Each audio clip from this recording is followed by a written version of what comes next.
Hello, Akira here, and today I'm going to try Conquest of Elysium 4, the new Illwinter game. I am new to the Conquest of Elysium series, but I have played a lot of the Dominion games, and so in reading about this game, from what I can figure, it seems like it's a simpler and quicker version of Dominion's 4. And seems like a lot of fun. The Dominion games are amazing, and I love them, but I think the quickest game I've ever played has been 20 hours, and that was a very quick game. And of course, I think the average is maybe 30 or more, and I think people have definitely played 100 or more hour games.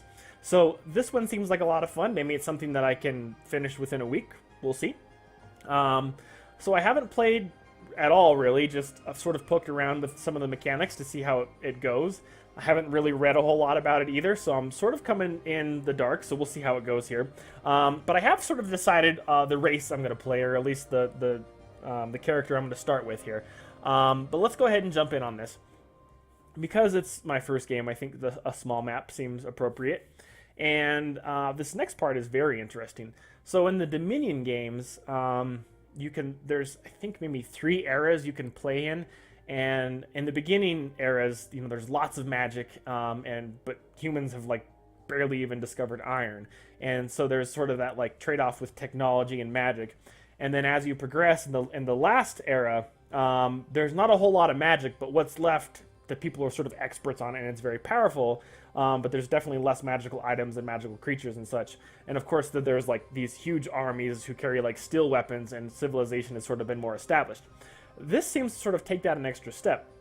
Of course, there's the Dark Ages here, and like it says here in the description at the bottom, dragons roam the land, and there's fairy courts and dwarven cities, and all that seems awesome. So it's sort of like the beginning of civilization. Then you have where agriculture has been established, and there's some towns and some cities, and humans are sort of beginning to organize themselves. And of course, they're still pioneers, and it sort of seems like maybe the Wild West of this magical land. And then an empire establishes itself. And of course, they begin an industry and begin to cut down trees, and of course that's not good for the native life here. And then the empire falls. So there's these 3 extra societies or sort of eras that follow that. There's the fallen empire, the monarchy, and the dawn of this new empire. So that's very interesting, and I'm not sure, I'm guessing maybe this was the case in the older series of the game, but that's definitely not something that exists in Dominion. So I'm sort of excited to see how these last 3 sort of play out and how they differ from each other, and how the world is going to change. But for now, I think I'm going to actually start with agricultural, and there's a reason for that. I think the Dark Ages seems like a lot of fun and sort of like a logical place to start, but I'm going to start with agricultural, and that's because of the race I'm choosing. And I am going to start as a demonologist. So there's a few reasons for that. One, I think it seems very awesome to sort of like summon a demon, and that's always something I sort of enjoy in games. But reading in here somewhere, many demons use fire, so I like using fire. That's fun. Greater demons are even more powerful, and the mighty demon lords are practically unequaled in the scope of their magical abilities as well as in physical combat. So the chance of summoning this like massive demon, maybe even Satan himself, into the world seems like something that would be a lot of fun. And I can't remember if I read it in here or if I read it. I think I read it in the Steam description, but I think there is a chance that I could like open the gates to hell and basically create an apocalypse. And while I probably won't be able to do that this first go around, it does seem like something that would be a lot of fun. So I'm choosing to play as a demonologist here, who's basically a mage priest who summons demons here. So they start in a very well fortified citadel, which I assume is good. And demonologists collect sacrifices from hamlets, villages, and towns. So because of this, I'm going to go ahead and play under the agricultural setting, because I think there are going to be more hamlets, villages, and towns, and of course even some cities, that will bode well for my sacrifice collection. So that's why I've chosen to play the second sort of era. And I can use these sacrifices to summon and bind demons, and of course open infernal gates, which could potentially destroy the world. So there's that.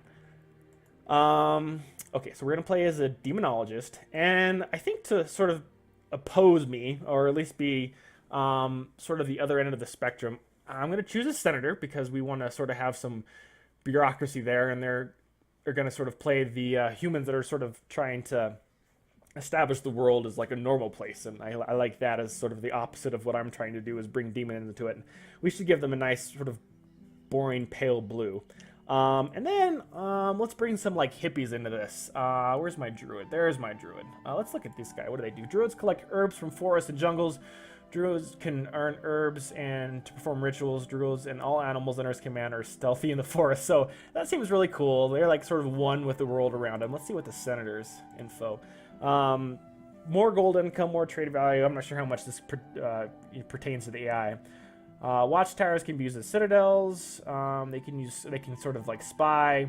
Revealers can bring forth satyrs, whatever you said that, and maenads from ancient forests. Okay, so he can proclaim himself an emperor if he conquers the capital. Access to more wizard merchants. So I don't know. It sort of seems like maybe they're just sort of like the baseline sort of human race. So anyway, it sort of seems like fun to go against them.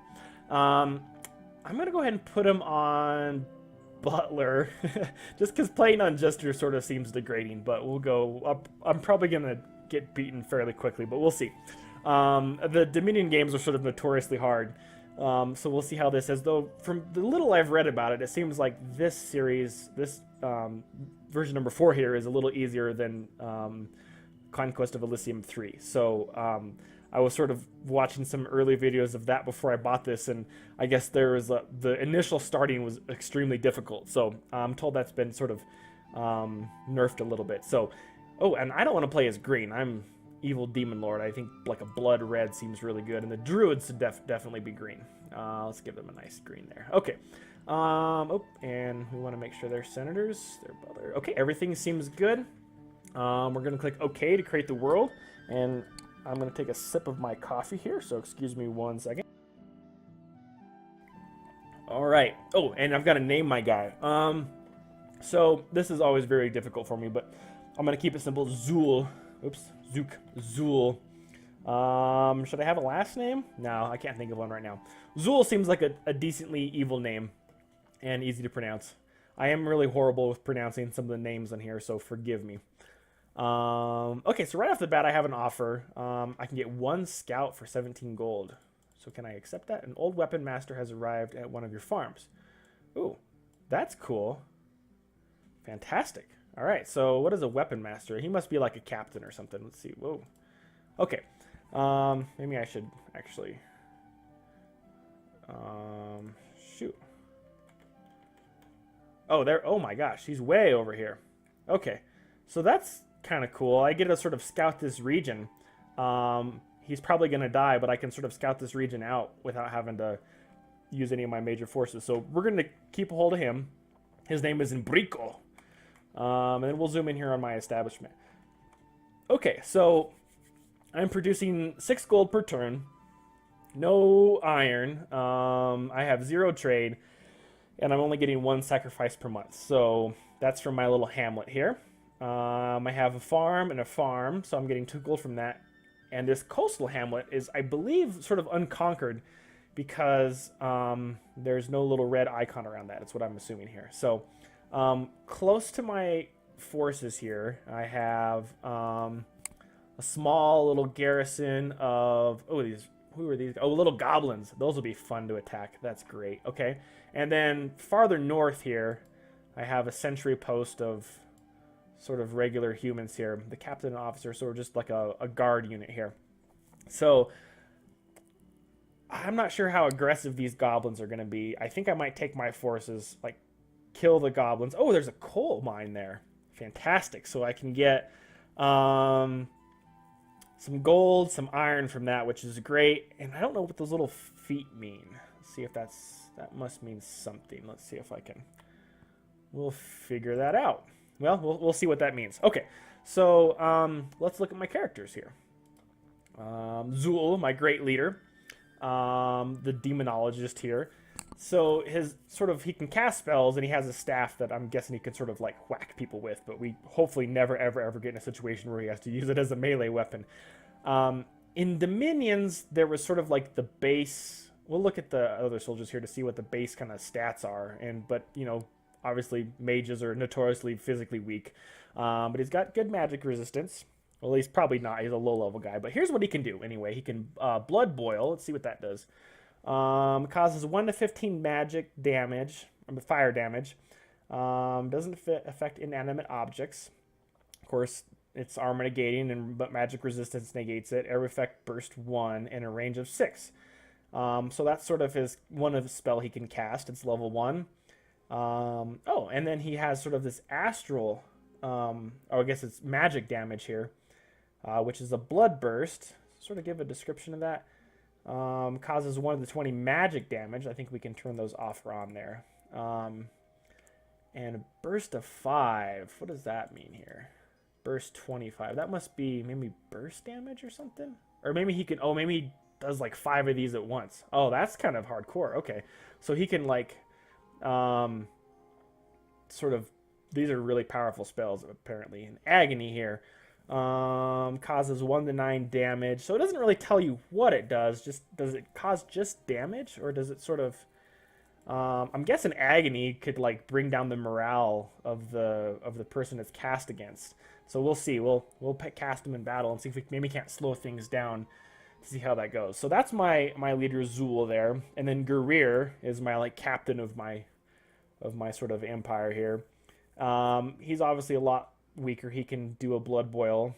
Strength, area effect burst 3. So special effect strength plus 2. So this is like a buff spell here that he can give my units. So he's definitely the guy I want.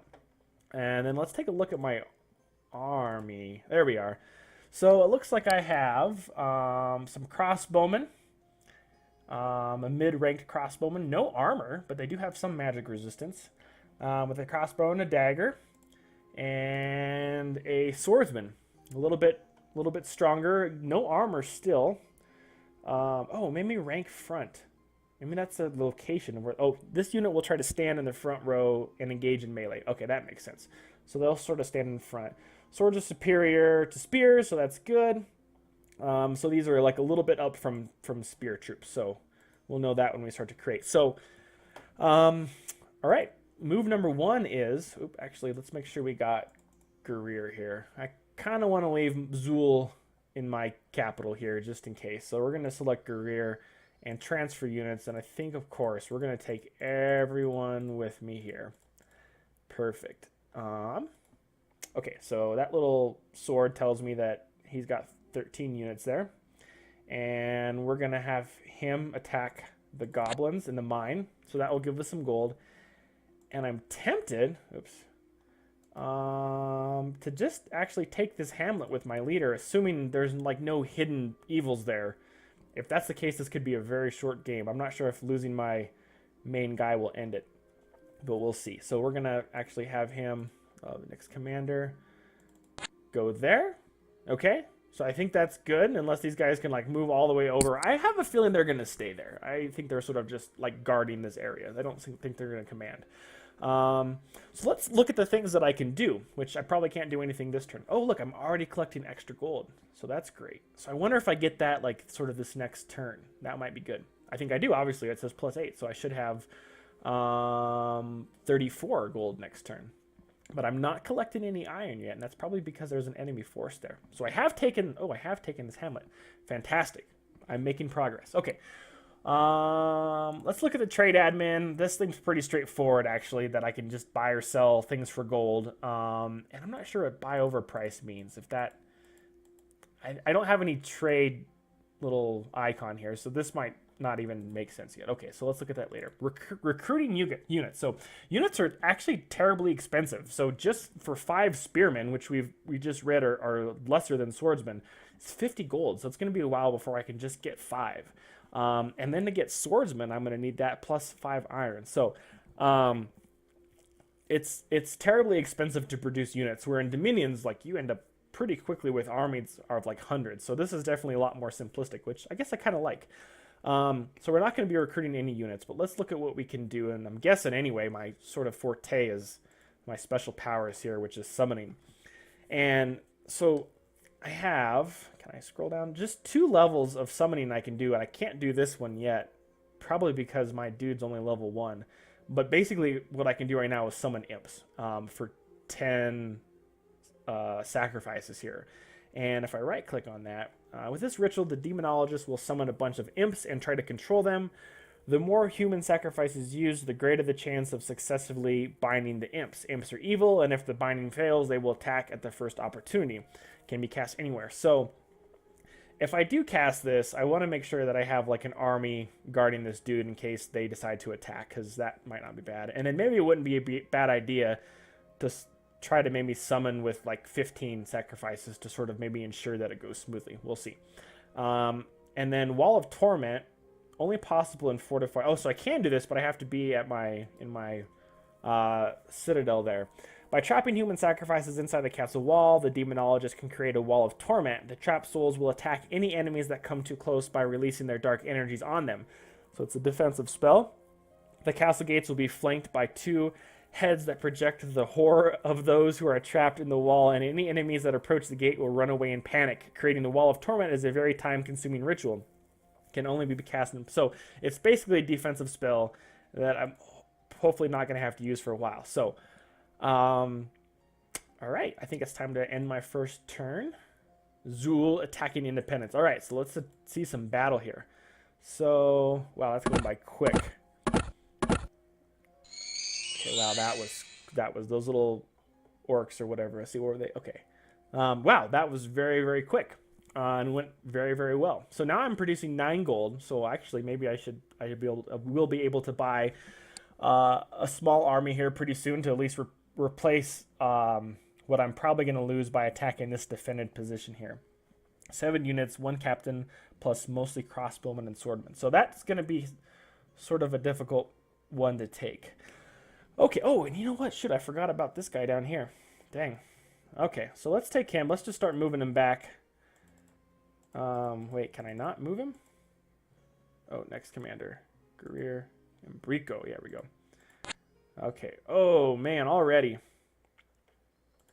Oh, wait. Is this a good thing? Oh, nope. These are...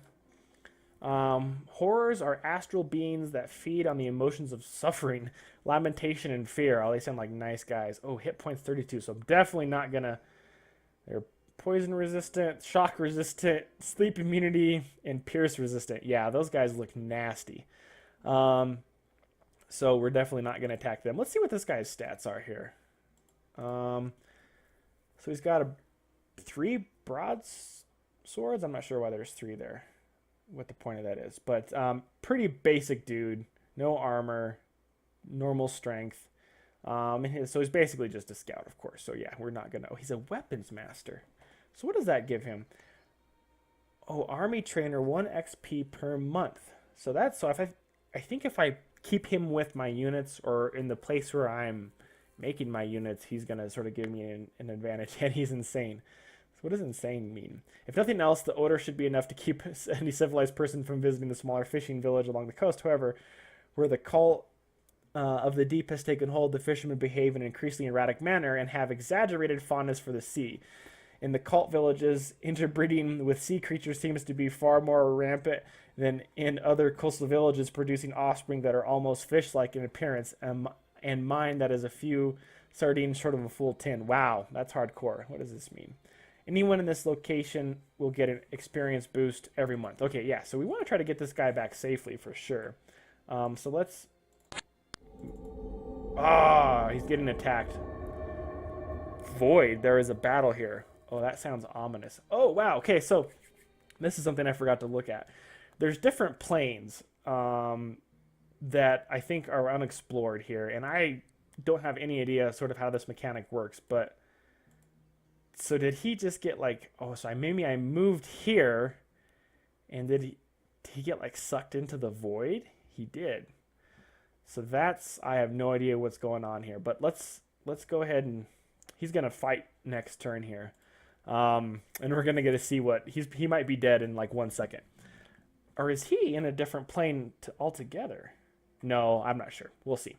Okay, so we're going to move my commander back to the Citadel.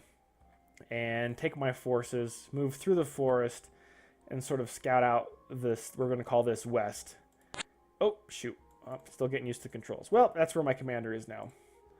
Okay, next commander. There we go. So move there. Seems all right. Okay, forest there. So that must be movement. The sort of little feet must be movement. So what was that down here? No. Maybe that's how many. I have no idea what that means. We'll see.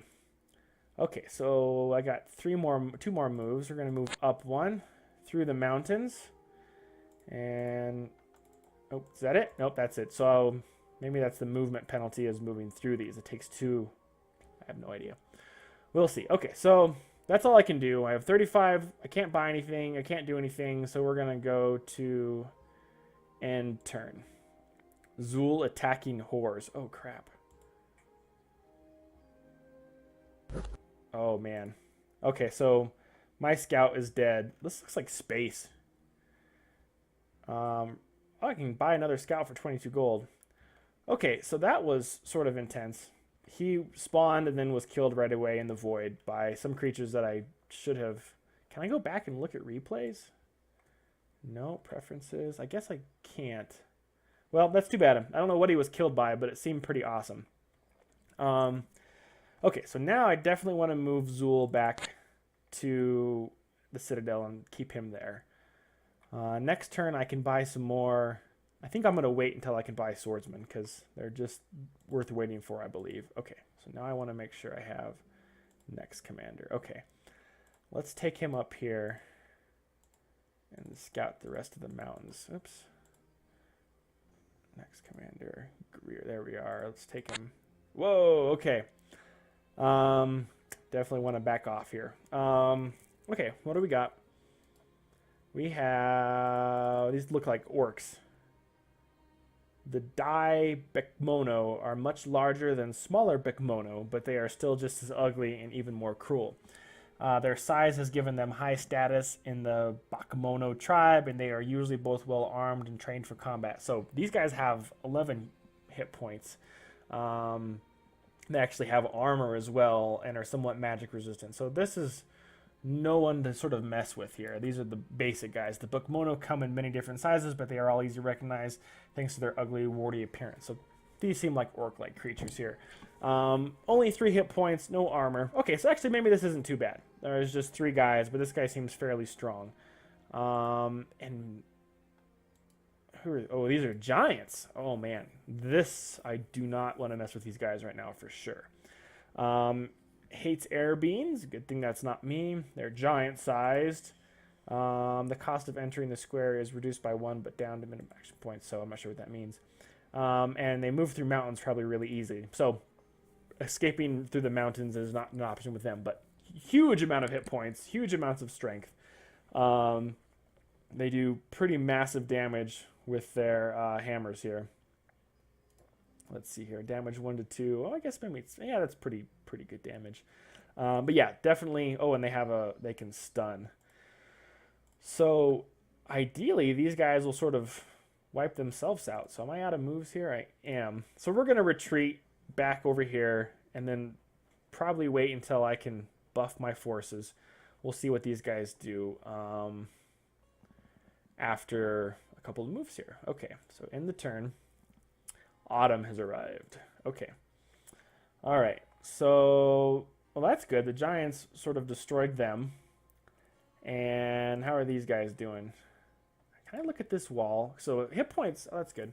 Wooden gate. Only 20 hit points. So, that's not too bad. Stationary. I'm just reading all the stats. Mindless, of course. Never heals. Charm immunity. Okay. 3 armor, so that does have a little bit of armor, which should negate my attack of my regular guys. But does it have magic resistance? Actually, let me check that again. Yes, it does have a little magic resistance. So, okay, so not horrible. I could probably take it now, but I'm gonna play it safe and go ahead and let's see. Wait 2 turns to recruit some swordsmen. So let's go ahead and end the turn there. Okay. I should be scouting a little bit more, actually.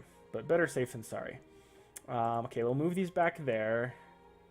Oh, wait. How come I am out of... Should be... I'm not producing any more iron? Am I out of iron now? Wait, what's going on? I should have... Let's see. How come I'm not making any iron? Okay, that's weird. Did like something happen to this place, or is there only like X amount coal mine? I could have. So maybe. Oh, maybe there's only. Is there only 3 iron to get there? Oh, that's not good. So I mean, I might have to make spearmen. Let's see. Oh. Okay, so apparently something has like taken them over. I'm glad I didn't move my main dude there, because that would have been bad. Okay, well, let's see what happens there. Yeah, let's intern. Zul's. Oh, so there was like an uprising? Oh, I should... Okay, so, yeah, that was it. Okay, so I need to sort of keep a garrison there. Okay, so after... I'm going to have to figure out, like... I have to, like, purchase maybe like a commander, like a police force, essentially, to keep that from happening again. Because I need that steel. So we're just going to quick next turn. The winter is here. Oh, okay. And I'm guessing actually maybe attacking into winter isn't the best for my race here, since I'm a fire race. Early winter of the year. I'm not sure. Maybe I'm reading too much into this. And Dominions, it definitely would affect my fire-based troops here, or my fire-based mages, but maybe not in this game. Okay, so now we can recruit units. I definitely want some swordsmen. Cool, so recruit in Citadel is completed for this turn. There are 1, 2, 5. Okay, so we have... Great, we have some extra units. Let's move him there. And transfer units. Is that... Okay, we'll include these new swordsmen. Okay, I'd like some more archers as well, some more crossbowmen, but you know what, let's, for the sake of sort of just getting this place conquered, I think would be sort of overkilling it anyway, so, and we'll move them there, and only 13 sacrifices, so, but I am building them up. Okay, in turn, 1 captain for 42 gold.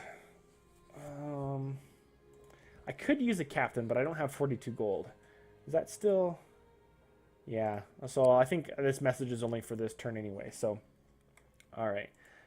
I wonder if there's any sort of advantage from attacking down from the mountains. We'll see. Oh, crap. Man, I did that again. You know what? Screw it. We're just going to go next commander, and we're going to attack these guys. Just in case they decide to, like, preemptively attack my commander here. Since I have no idea what I'm doing. But I'm going to need to move him back pretty quickly in case someone comes to take over my fortress here. Okay, end turn. Zul attacking Independence. Okay, I'm going to pause this. It's just to sort of like maybe play this out a little bit. Okay. Okay, so it's battles. I sort of want to see how this mechanic works here. This little scroll thing goes by pretty fast. Okay. So I'm probably going to take a beating from their archers for a few turns. Okay, crossbowman reloads. That's them. Okay. Hopefully with the crossbowmen don't... Maybe I should have brought my main dude with me so I could have summoned some imps. I can't remember if this guy can summon imps or not. No, he can't. But he can blast with fire. Alright, that's good. Fantastic. Let's go and tear down their gates. Great. So I like how there's a little like animation when they attack. That definitely wasn't in Dominion, so that's kind of cool to see. Alright. They're down to 2 crossbowmen, or 3 crossbowmen. Their gate has been destroyed, so this should be pretty quick now. Yeah! Last time, that's a pretty weak attack actually, but that's alright. Better than nothing. It's got a great range, and it seems to almost hit every time. Alright. Fantastic. Okay, so I've destroyed the lookout tower. And, ooh, here's probably my next goal here. Oops, I gotta be real careful with my left click. Would be this Hamlet. Give me some more gold and another sacrifice. So is it worth... There's only one captain and 3 swordsmen. I'm actually gonna... let's move my... Oh, shoot. Oh, whoa, whoa. Okay, let's move my commander back to this, or my... Oh, he's out of moves. That's right. I gotta wait a turn. Okay, so we'll end the turn. Spring is here. And do these guys heal right away? Okay, let's see. They do. So, oh, no, they don't. Let's look at this guy. So in Dominions, like, a guy can get his arm chopped off, and then pretty much forever he's, like, damaged. Yes, so he can be feeble-minded, so he's basically got PTSD, and that's going to... Units have reduced magic resistance and increased... Oh, and increased morale. Spellcasters with this affliction also have their magical abilities reduced. So, basically just his magical resistance is down, but he is hurt. And I'm not sure if that is going to regenerate or not. When this hit point, yeah. Usually not, I don't think. But I'm not sure about that. But I think I have a big enough force to take over this little hamlet here and start producing more slaves. And actually, I might... Oh, I forgot. Let's look at this real quick. I got... okay, so let's look at my demonologist. Let's use his special power. Oh wow, look at that. Oh, here's that. What does that mean? Not enough. What is that? I have no idea what those boots mean. Wish I could like hover over it and it would tell me. By trapping human... Okay, we read this already. In fortified locations. Maybe that creates 6... Oh, wait. Oh, action points. Okay. So it takes 6 action points. That makes sense. So I think I only have 3. So do I not like have any... Oh, it takes 2. It would take 2 turns. So this would take up my... that makes sense. So this would take up my guy's action points for 2 full turns. Okay. But now we definitely want to do some imp summoning. So let's click on that. Cool. I forgot about the little part where they could come back and kill me, so I'm a little bit lucky there because he's undefended. Okay, great. So now I have 2 imps. Boy, that's a lot of work for just 2 imps. They better be powerful. Let's see. They're half vulnerable. So I think their fire only does half damage to them. They're cold, or no, they're not. They're vulnerable to fire. So maybe like fire does 50% more damage. These look like frozen imps. They are cold resistant to a factor of 100. That makes more sense. I forgot I can click on this. A unit with fire vulnerability takes extra damage from fire. That's right. And reduced cold damage. A value of 100 more means the unit is totally immune to cold damage. So he's like pretty good there. That's cool. So if anyone has read Dante's Inferno or like the Larry Niven parts of that, then you know like the lowest circle of hell is cold. So I've always sort of envisioned hell in that sense, that it's cold and not hot. At least the bottom layer, anyway. Okay, banishable, so we want to stay away from holy people, of course. Flying. Oh, that's awesome, flying, so those giants will not like them. So I wonder if that like sort of aggroes the giants, and that the giants will attack them first. We'll see. And snow move, what is that? Units with snow move can move through snowy terrain without movement penalty. Okay, so we know now that in the wintertime, there is a movement penalty. Okay, they have a magic staff, which does decent damage. -2, what does that mean? 1 to 5, -2. So for some reason it is, I'm not sure what that means. So no matter what, it does -2 damage. So is there a chance that like if I do 1 or 2 damage that it just won't do anything? We'll see. Their power is in their, I'm sure their spells that they cast here. Which causes 1 to 8 magic damage, and and they can produce an icicle. Is that I think is sort of like a weapon, so that's sort of awesome. Piercing. Oh, that causes piercing damage. Never mind. So like they shoot icicles out. Yeah, that's very cool. So actually, these guys are fairly powerful. They're basically powerful ranged or like not very powerful ranged mages. So yeah, this is pretty cool. They're actually somewhat equivalent to my sort of captain here. So I don't think I can't move them without a commander. And oops, against my better judgment, we're gonna take Guerrier and attack. Since it is summer, we're gonna attack this village. Oops, I have to wait anyway. Oh nope, I can do it now. Okay, so we're gonna attack them. Unit overview. Oh, so now this is... Okay, so Zool... Oh, these are all my units. I should be fine. I should be fine. Let's double check. There's no defenses here, so I'm definitely good to go. Unless there's something crazy I'm missing. But let's go ahead and end the turn. And check out this battle, which should be pretty quick, I hope. Alright, yeah, they got no ranged units, so...